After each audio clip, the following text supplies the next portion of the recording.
लोगों से जानेंगे वहां कैसे हैं हालात। बहरीन में अमेरिकन मिलिट्री बेस पर ईरान का अटैक, सऊदी अरब में ऑयल फैसिलिटी को बनाया निशाना। अमेरिका ने कहा हमलों के लिए ईरान के ठिकानों की बन रही है लिस्ट। ईरान के मिनाब शहर में शनिवार को स्कूल पर हुए हवाई हमले में मारे गए बच्चों और लोगों के जनाजे में उमड़ी भारी भीड़, साथ ही इंटरनेट पर पाबंदी के बीच बीबीसी को पहली बार ईरान के अंदर से मिले लोगों के रिएक्शन। जानेंगे अंदर के हालात। लेबनान तक बढ़ा जंग का दायरा, इजराइल ने बेरूत में किए हमले। लेबनान में जमीनी कार्रवाई के लिए सेना भेजने की तैयारी में इजराइल। अमेरिका ने कहा ईरान पर सबसे बड़ी कार्रवाई अभी बाकी। जानेंगे कितनी फैल सकती है ये जंग।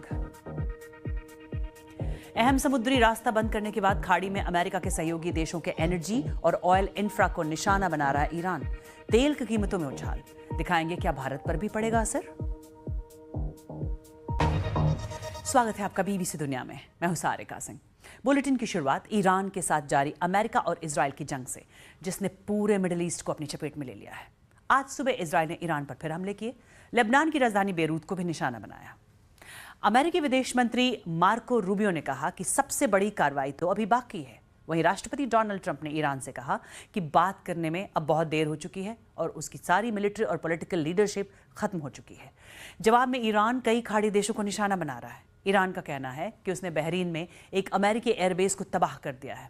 सऊदी अरब में अमेरिकी दूतावास पर भी ड्रोन से हमला हुआ है। मिडिल ईस्ट में क्या हालात हैं, कार्यक्रम में आगे बताएंगे, लेकिन पहले देखिए बीबीसी संवाददाता एलिसन फ्रीमैन की ये रिपोर्ट। ईरान पर हमलों की एक और रात। अमेरिका और इसराइल की कार्रवाई को शुरू हुए 4 दिन हो गए हैं और ईरान भी जवाबी हमले कर रहा है। इन तस्वीरों में दिखाई दे रहा है कैसे दोहा के आसमान में ईरानी मिसाइलों को नाकाम किया जा रहा है।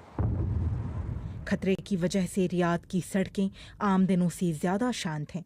सऊदी अरब के रक्षा मंत्रालय ने पुष्टि की है कि वहां अमेरिकी दूतावास पर 2 ईरानी ड्रोन से हमला हुआ। और सोशल मीडिया से ली गई ये फुटेज उत्तरी इराक के एरबिल की है, जहां अमेरिकी एयरबेस है।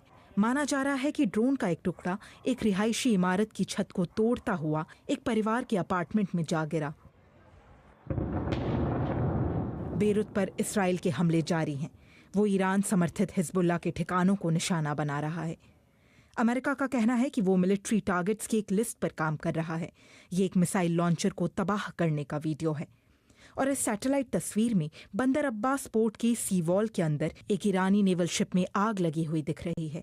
अमेरिका का कहना है कि अभी और कार्रवाई की योजना है।